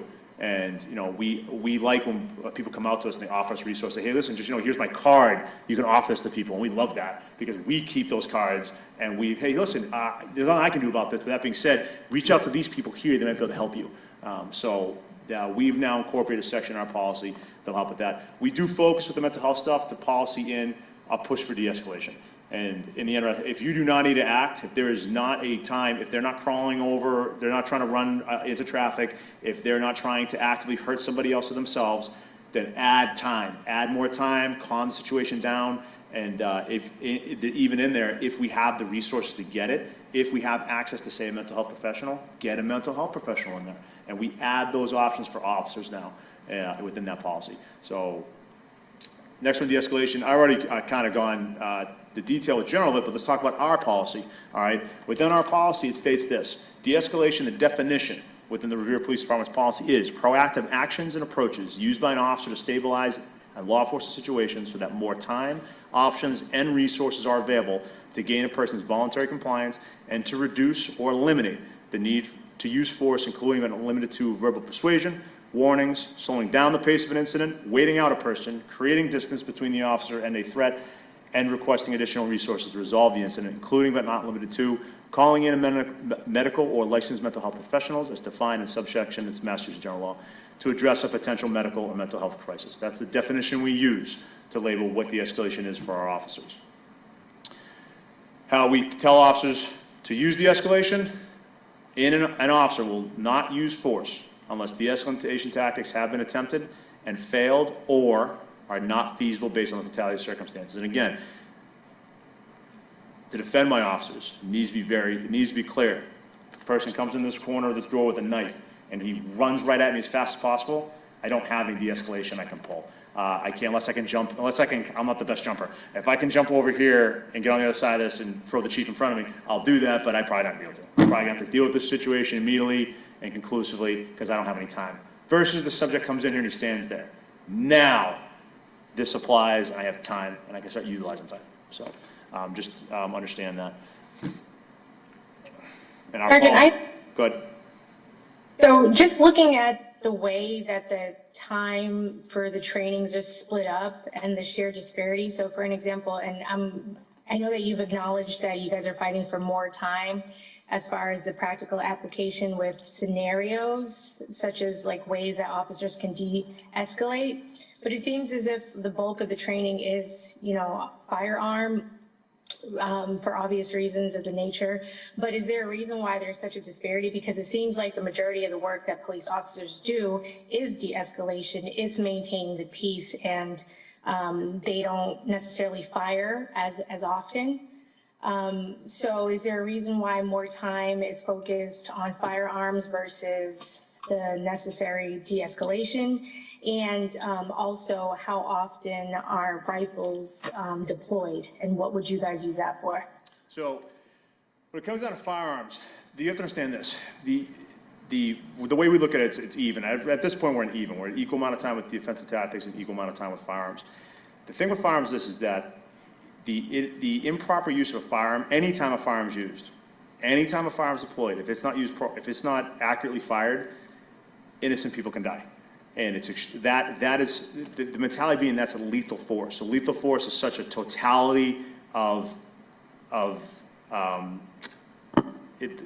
results are totalic, that whatever happens in the end, like those people's lives, So in use of force and de-escalation, and that, some people's argument's going to be, yeah, well, when officers inadequately use force, that could be people's lives too, and that's absolutely the case. But you can't just take firearms training and throw it away or train less of it, because then you're going to have complete lack of ability for officers to utilize that weapon appropriately when need be, because you have to understand, so a common question we have in our Citizens Police Academy is something maybe some of you've thought of. Why does the police officer shoot the gun out of the person, shoot the knife out of the person's hands? All right, it's a common question we get, and it's probably my favorite question.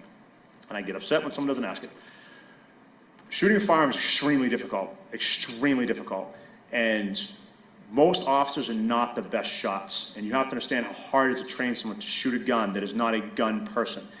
You have police officers, most police officers are not gun people. The majority are not. They've never fired a gun before they came to the police academy. They're just not gun people. We have this lore that police officers are gunfighters and that we love to shoot guns and things like that. That is not the case. Very few officers are big gun advocates. I know a lot of police officers that hate having to carry a gun. But the fact is that to deal with another party with a gun or a lethal object of some type, you need to have that option available. And if you use that option wrong in the moment, the consequences, if you use it wrong, are dire. And so trying to shoot the knife out of someone's hands, if you can't even shoot the center mass of a human body, you're sure not going to try to do a shot like that. And a lot of officers can't even shoot the center mass of a human body at 10 yards away. And it's important we spend the time to make sure officer, if they ever, and we say in the Northeast, typically a police officer will usually within once in their career, at best, where some different states are different statistically, but Massachusetts, it's rare that we go into lethal force encounters. Massachusetts results of lethal force, of people dying from lethal force, we are second to last in the nation in Massachusetts. So we always say maybe once in your career you might have to use it. Well, it better go right. And it better go right, because if you're wrong, innocent people will die. And think about it this way, the person that's an active shooter, they're surrounded by innocent people, and you're trying to stop an active shooter with a pistol, and you end up shooting 2 other people by accident, and because you didn't train well enough. So, but we also can't negate the idea to sit there and go, oh, let's just focus on guns. No, we can't just put all our time and effort into guns. But half of that firearms training is actually accuracy. That's whole half of it, is just standing there, getting them better at hitting where they're supposed to hit. Now, patrol rifles. Real easy to explain this. Patrol rifles are an absolute necessity. Across this country, we started adding them in years ago during active shooter events, and there's a specific reason why. Massachusetts, the standard for shooting a pistol, you have to shoot a pistol there's 5 50-round course to qualify, 10 rounds per 5 stages. The longest distance stage is 10 rounds, and it's 15 yards. When we go to the range, you usually have, of 10 officers, 1 or 2 that fail that stage and need a requal. All right, that's 15 yards. Once you push officers out to 20 yards, about half of officers can't shoot that distance. 25 yards, very few can hit accurately at that distance. And we're talking about what we call a Coke bottle. It's a silhouette target. It's a white silhouette that we shoot at, and it's a big target. And officers have extreme difficulty in hitting that. So that's 15 yards. How far? Go into target on Furlong Drive. Go to the back, and I want you to look at the distance from one end to the other end. And how far is that? It's going to be 100 yards. An officer cannot take that shot with a pistol. If they try to fire their pistol at that distance to stop, say, an active shooter, they're going to kill somebody else by accident. The patrol rifle has an optic on it, which makes it extremely accurate. A very poor police officer when it comes to shooting can take a patrol rifle and easily stop an active shooter at distance. And that's why it's an invaluable tool, that device, because that device, all right, is very, very accurate in trained officers' hands. And there's officers, I don't joke, I mean this, I wouldn't trust them with the pistol. I would rather them take the rifle. I would be like, oh, no, don't take the pistol, you're gonna take the rifle. Now, the other question you asked is when they can take that. Our patrol rifles are under the guidelines of our TPO policy. Only officers allowed to use a rifle are either our SWAT-trained officers or our tactical patrol officers. Our tactical patrol officers are standard patrol officers that receive additional training in tactics and the use of the patrol rifle. They also have additional training per year in those tactics. Those tactics actually include now a lot of de-escalation. We actually incorporated shields now with that program. Officers will be deploying shields to better just kind of slow down a situation and protect themselves. They're getting trained in a lot of more of our less lethal devices that can prevent the use of lethal force and things like that. Those officers are also certified to deploy the patrol rifle. They have to qualify in that patrol rifle yearly, and they receive an additional 8 hours of training on that rifle. The policy on when that rifle can be used is within the TPO policy, and it has to be of a nature of that we're talking guns. So when a gun is present, when there's a firearm, so when you have someone running around with a gun, that's when it's going to open up the realm of that rifle. That rifle's not coming out for any other reason other than a gun. That's it. You will not see those rifles out for the barking dog. You will not see the rifle out due to the neighbor dispute. That rifle will only ever come out when you have you're at that top of the pyramid and it's somebody with a gun that's running around. That's when you have the rifle that comes out. And even then, I run that program. That's my program, and I oversee that program. And we make sure our TPO officers are great. They're great. They're very squared away, and they know that device is not meant to come out unless the circumstances make it reasonable that we need to deploy that device. This is excellent. I'm also mindful of time, so we afraid of usually that. try to finish around 6:30, but we can go till 7. I'm actually almost done. Okay, but I'm just for all of us for all of us to be aware. That's all. Thank you. I have a question, sorry. Away. I'm kind of bringing up like a difficult topic that's been like a hot topic for like ever since the civil rights movement. But what measures do you have in teaching and acknowledging racism within the police force? And the reason why I ask this is because you mentioned that you guys do go through implicit bias training, right? But there's like, I'm not trying to undermine mental health or anything, and like it's kind of common knowledge to be like, hey, if someone is going through substance abuse, there's a reason behind it. There's something going on with their life that caused them to undergo some sort of substance abuse, and that's why they're acting this way. But there isn't a concrete reason why, for example, a black person is gonna get shot. And like you mentioned, like the simulation training of like don't shoot or shoot or don't shoot, right? But there's always gonna be that one case where the person clearly doesn't have, like, someone has like, oh, I wanna show you something, comes out of nowhere, but oh, the person's black, I'm gonna shoot this person because that person can be racist, you know what I'm saying? So like, either what measures do you have now, or what measures do you think should be put in place to educate officers on how to not be racist towards people of color? The way I look at that topic is this. It's a great example. In my career, 17 years as law enforcement, and what I'm about to say, some of you in this room, some of you listening, may disagree with me, or you may actually think I'm not telling the truth. I can tell you right now, the amount of officers that I knew were racist that I've ever met, all right? And again, I'm going across this country. And from a comment that I heard an officer say, and again, I've been in all parts of this country, on two hands, I can think of an officer, I go, that guy's a racist.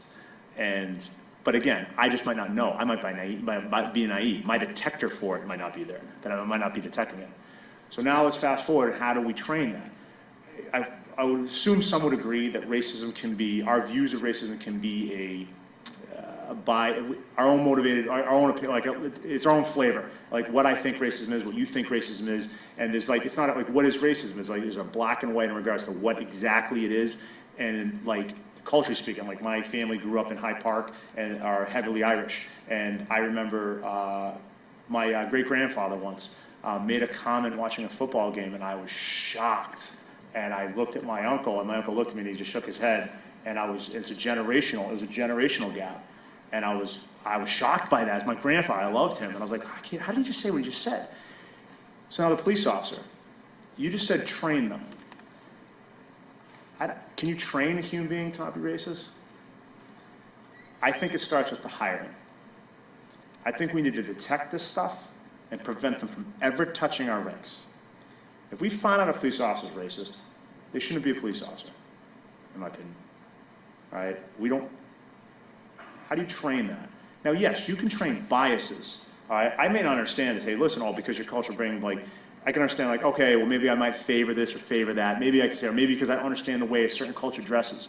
All right, that just takes education. Education can jump on biases. But something that's truly racist, we got to prevent them from coming in our ranks. We have to make sure our hiring processes are thorough and that we're thoroughly vetting these people and making sure that they don't have a history of that. I look for that when I look at these people's backgrounds. If I see anything like that, they're not making it on this job. They're not making it into this agency. All right, if they have any history of racism in any way, shape, form, or fashion.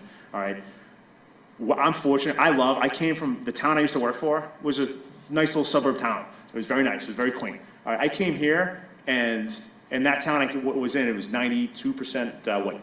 The town I worked in. Yeah, we got 92% white. In high school, I think my graduate class was 250 kids, a handful of African-American students. No really other nationalities, anything like that. I come here, like, look at this room. You know what I mean? Look at this room, and like, I love, great example, Revere is one of the higher per capita Moroccan populations within the state of Massachusetts. I love when other officers ask about that and they go, you know, like, what do you know? It's like learning the customs of that community and what is respectful and not respectful. I love that about this job, and that good police officers understand the customs and what's respectful and what's not respectful and how you talk to certain people within that. That is just the way most of our police officers are. And we can teach that, and that's the bias teaching. The racism stuff, we just gotta make sure we get it out. We get it out and we take it out. In regards to teaching racism, it's like, I don't know how you can teach a police officer, teach a human being not to be, I don't know. To me, it's an opinion thing. Sergeant, just to follow up, Jay, thank you for asking that question. I'm also curious about the policy and system that has in place, how you recruit officer of color to join the department, what commitment you have within the police system. When it comes to hiring process for the state of Massachusetts for police officers is governed by the Civil Service Commission. We have extremely little control over who we take. There is a list. So you take the civil service exam, and for law enforcement, and by residency. So those that are members of this community that have been in this community for at least 1 year, they go to a resident list. They are then ranked by their test score and their test score only. When we want to hire police officers, say we have 5 vacancies. We'll tell civil service we have 5 vacancies. They will then give us 2 times plus 1 of the names. So if I want 5, they're going to give me 11 names off that list in order of scores. I cannot go any farther down that list. I cannot bypass anybody unless I have a valid bypass. Means we're not going to hire. We have to go in order too. So I'm only hiring 5 and I get 11. We have to start with number 1. And if the number 1 is worthy, they have to have the job by law. If they don't, they can sue, and the state will make us take them. So we have no control over that whatsoever. We cannot ask for certain populations. We cannot ask for female or male. We can't do anything. We can't ask for veterans or not veterans. Can't do that. You have to go in order of that list by law, by Massachusetts law. So unfortunately, that is completely out of our hands. So may I, my name is Lorenzo Garcia. This is the first time I'm addressing. First of all, I'd like to thank you for this excellent presentation. I think it's very comprehensive. It really provides all of us with a good understanding of where Revere the establishment is. I just want to build upon what is that Karu that posed that question, or I cannot remember. Who's the person who posed that last question? Shay had mentioned how are they addressing racism in the force, and Karu asked about having more diversity on the force.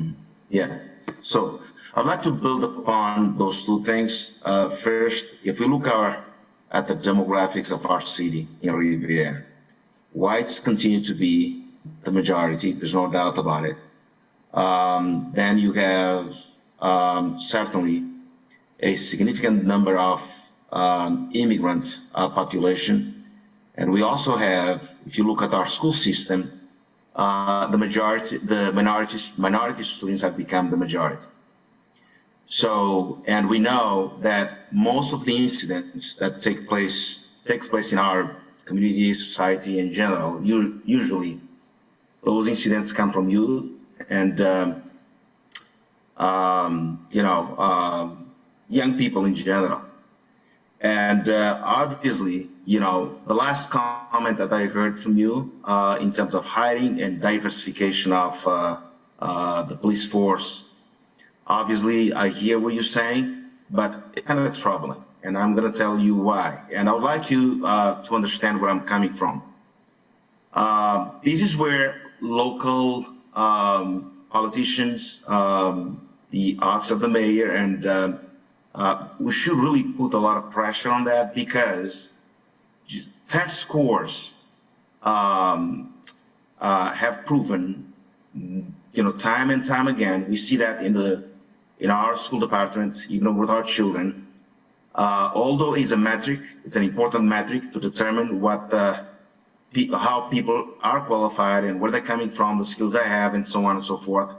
But if we really follow that path, it's going to be very difficult for us to really diversify our police, institution, because you will have and you will find excellent students that might have many abilities, many skills, they may speak different languages, they understand where our immigrant populations are coming from, they know the culture, they embed it, they know how to relate to particular, population.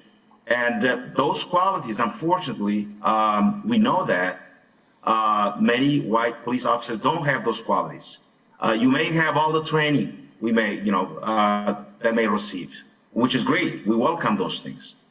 They may get all kinds of training on, people from diverse backgrounds and diverse latitudes. We all have bias, but certainly there are certain characteristics or certain features or certain things that are embedded in a culture that, unfortunately, white police officers will not get. So my issue here is not a real issue. My suggestion would be for us to continue to put a lot of pressure and making sure that some reforms take place at a higher level to ensure that not only just look at the Boston, Cambridge, and other places that really are diversifying that police officer. They bring in, just in Dorchester alone, they bring a lot of Cape Verdeans into the police force. They're recruiting, they're diversifying, because they do understand that community police has a place, and certainly the more people you have from different backgrounds, that speak different languages, know the culture, and the cross-cultural variations that may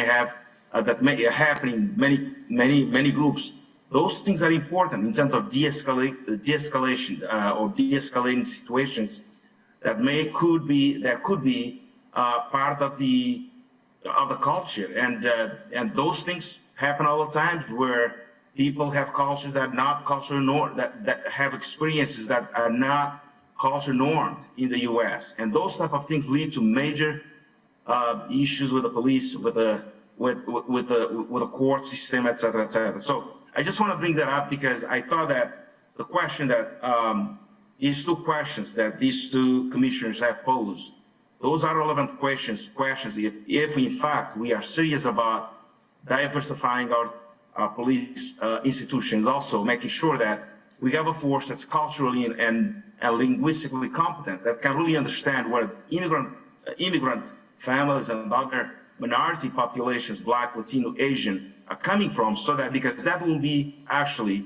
an asset, and it will improve your performance, and it will make a police officer police institution that's really competent and can really deal with diverse population. That was just a suggestion I was making. Okay, can I respond? Thank you, Dr. Garcia. Just looking at the time, I'm sensing that we have much more work to do, particularly around the difference between a person perceived as a racist and systemic racism, this conversation about how to affect change at the state level that's out of the control of the local department. So whether the chief and I, or the three of us confer, or there's a subcommittee, but I feel like we can look at, this isn't the end, so how can we sort of wrap this up now, but then make plans for you to come back, or we definitely need further discussion, because I feel we can benefit each other. So I'll quickly wrap up the policy stuff. No, first off, let's real quickly discuss chokeholds. We've never taught them. They've never been allowed. I've been a defensive tactics instructor, as in the hands-on stuff. It's not allowed. It's never been allowed. We've never taught it. Actually, we were hurt. We never had a definition, though. It was like, what's a chokehold? Now with the reform, we actually have a law definition, which is great for our people, because we can say, this is what a chokehold is.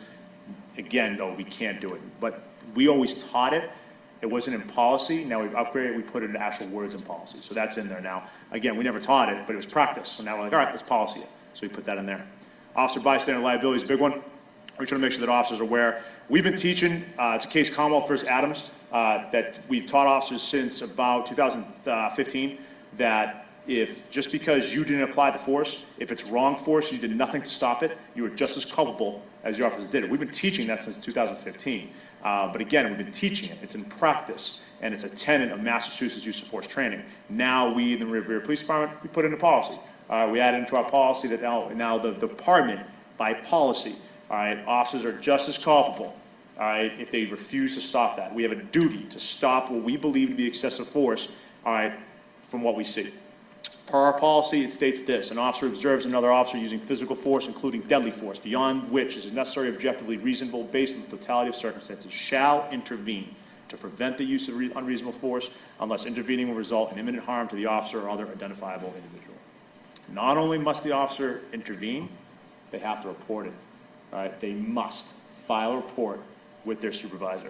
So I can't just stop what he's doing and go, don't do it again, dude, and walk away. Nope, I have a duty to my oath to go back to the station and go to my boss, I need to file a report with you of what I saw. All right, so that's in our policy now.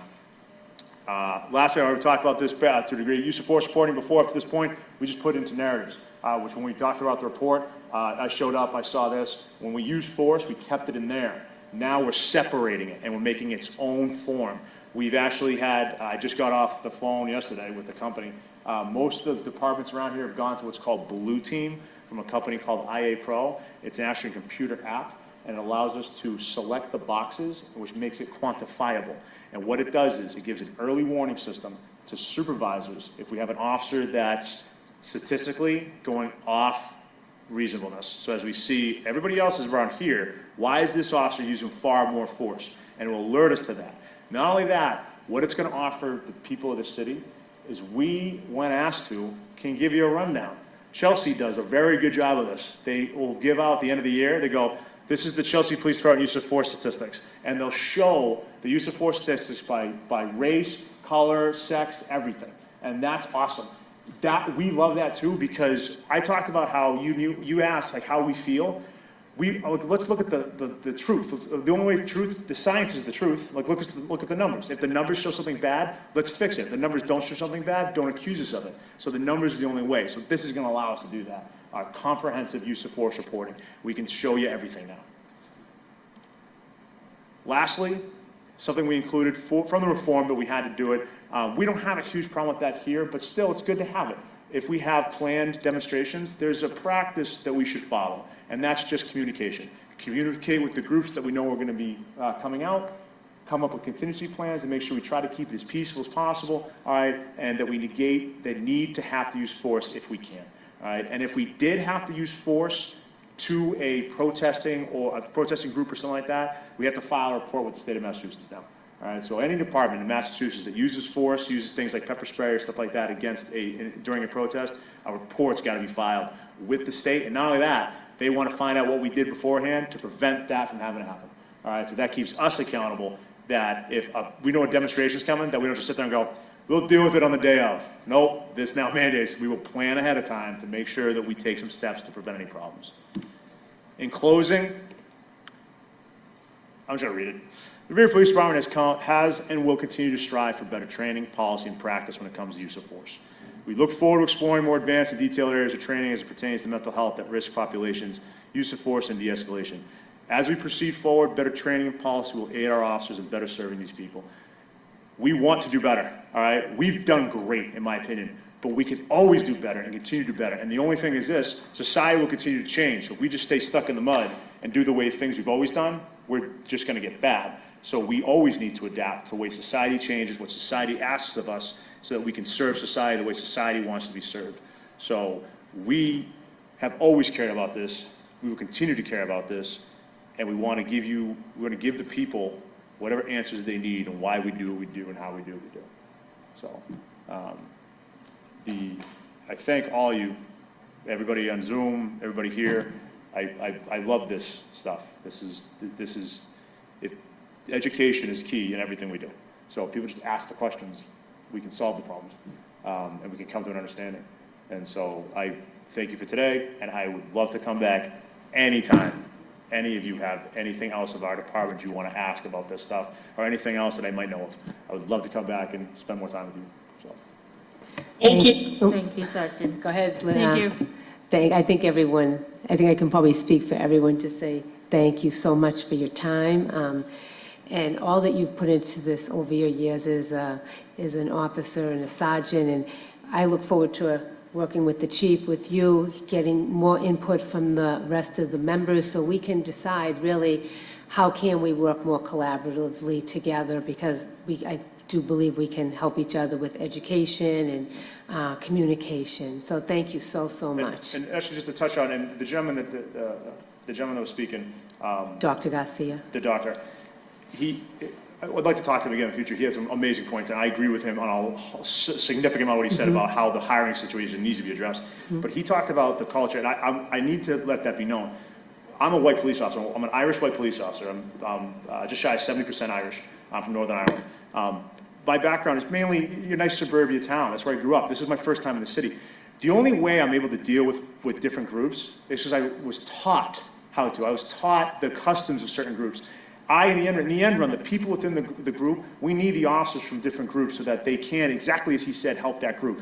All right, but also, you're white police officers, we do want to know. My wife and I travel the world. I love customs. I'm never going to be your culture, but I want to know about it. And our police officers want to know what is acceptable, what is unacceptable, what the norms are, the holidays. We want to do that. I can't change the fact I'm a white Irish police officer, okay? I'm a traditional stereotype of law enforcement. I can't change that. That being said, I want to do better. I want to be able to serve the people that are in the borders of this city. All right, and the men and women that I work with, they are the cut of the same mold as me, and they want to do better. So anything you can give us, we will take it and we will run with it. All right, and we will do better, because we don't want to deal with what we've dealt with the last year. We don't want our people looking at us like we're bad. So if we can do better, give us whatever you think would help us. Thank you so much. This was a great first step in a continued relationship and deepening relationship. So thank you. Thank you very much for your time. Do we have any other business before we adjourn? So, motion to adjourn? Motion to adjourn. Can I second? Excuse me, can you sing? Can I second? Oh, I don't even know who started. I think. Oh, Lynn? Yes, Shay? Motion. All in favor? Aye. Aye. Okay, meeting adjourned, and we will reconvene at our monthly meeting on September 2nd. Thank you.